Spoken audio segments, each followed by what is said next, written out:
The bleachers of Jefferson High in rural Ohio smelled of rust and popcorn grease. Emily Harper, 17, stood at the whiteboard in AP Physics, her flannel shirt untucked, marker squeaking as she finished the force diagram for the trebuchet problem. Mr. Klein had called college level. The numbers clicked. Tension, 412N, launch angle 43 degrees. But before she could cap the marker, the laughter detonated. "Nice try, Trailer Park Einstein," sneered Kaylee, cheer captain and daughter of the town's only car dealer. Phones flashed. Someone posted the whiteboard photo with the caption, "Redneck Rocket Science." Even Mr. Klein smirked. "Sit down, Emily. Daydreams don't launch payloads." The laughter chased her across the cracked parking lot. Rattled in the tin, walls of the single wide where her mom counted tips from the diner, and echoed in the cough that now lived in her little brother's chest, black lung from the coal. Plant 3 miles upwind. The regional STEM fair was posted on the bulletin board. First prize, full ride to state. Kaylee's group entered a drone that did backflips. Emily entered alone. She worked in the pole barn behind the trailer, sparks spitting from the welder her grandpa left behind. Tools, scrap aluminum from the junkyard, a lawnmower engine, and a busted exercise bike.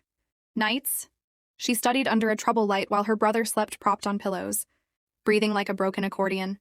"Sis," he rasped once, "if you win, get us out of here before this air finishes me." Fair day. The gym buzzed with parents, judges, and the county superintendent in his pressed khakis. Kaylee's drone looped perfectly. Applause thundered. Then Emily rolled in her machine, a seed drill that planted cover crops on hillsides too steep for tractors, powered by the rider's own pedaling. She climbed on, legs pumping. Seeds shot into the soil tray in perfect rows. A counter ticked acres per hour. The gym went quiet enough to hear the superintendent swallow. Mr. Klein cleared his throat. "Cute, but who's going to pedal a whole farm?" Emily didn't flinch. "The same widows losing topsoil to erosion, sir. Their legs beat any subsidy." She flipped the tarp off her data. Board hand-drawn yield charts on the back of feed store receipts. 1 hour pedaling plants 3 acres. "I tested it on the back 40 after the last flood." Silence. Then the superintendent asked Kaylee's group, "Does your drone stop runoff?" Kaylee's glittery smile cracked. The scholarship envelope slid into Emily's calloused hand. Kaylee's eyes brimmed, rage dressed as heartbreak. As cameras flashed, Emily leaned in. "Laugh at pain again, and I'll build a machine to harvest it."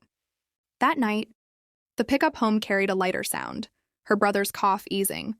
Like the hills had exhaled, Emily clutched the envelope and watched. The corn stubble, blur gold under the headlights. The laughter hadn't died. It had just learned a new frequency. The envelope sat on the dashboard like a ticket to another planet. Its state university, crest catching the pickup's dome light every time they hit a pothole. Emily's mom gripped the wheel with diner grease knuckles, humming an old Dolly song under her breath. In the back, Tommy dozed against a pillow wedged to the window, the cough quieter now that the coal plant's shift whistle had faded behind them.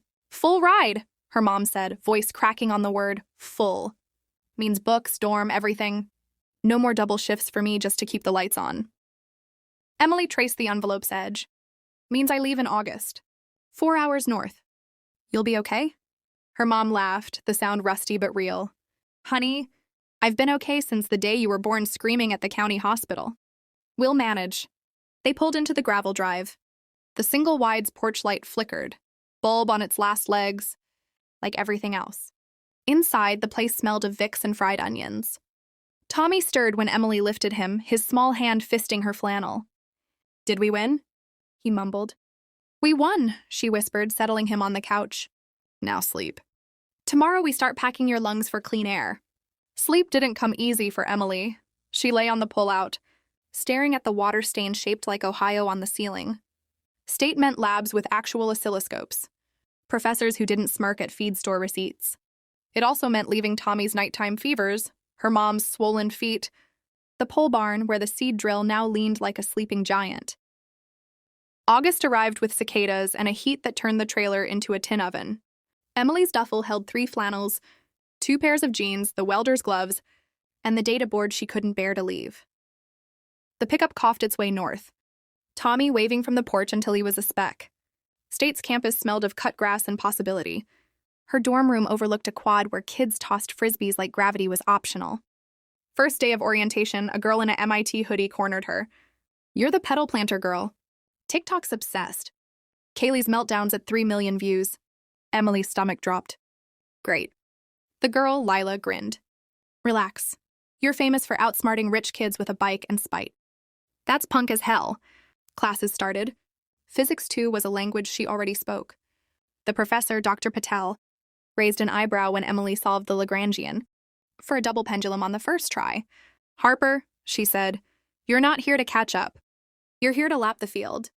But lapping required money for parts. The scholarship covered tuition, not the servo motors she needed to automate the seed drill. Nights, she took shifts at the campus dining hall, scraping plates while brainstorming. Lila dragged her to the engineering makerspace, AAR, cathedral of 3D printers and laser cutters. Build it, Lila said. Enter the National Ag Tech Contest. First prize is 50 grand in seed funding. Emily laughed. Pun intended. Always. They worked until the overhead lights dimmed.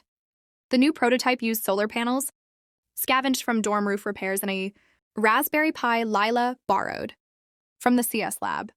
It planted, mulched, and monitored soil moisture, all while the writer sipped coffee. Emily named it Tommy, after the kid whose cough still rattled in her dreams.